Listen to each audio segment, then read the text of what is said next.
মুহূর্তে আপনার কি করা উচিত?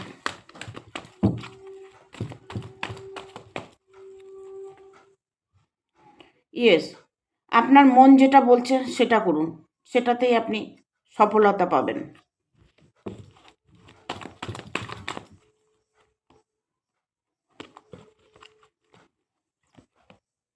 ট্রাস্ট, যা করবেন বিশ্বাস ভরসা রেখে কাজ করুন।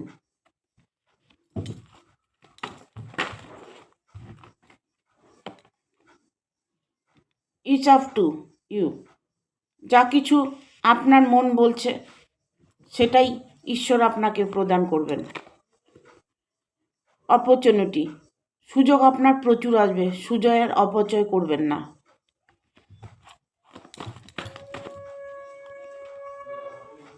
পিসফুল রেজলিউশন, শান্তিপূর্ণ জীবন আপনার অবশ্যই আসবে।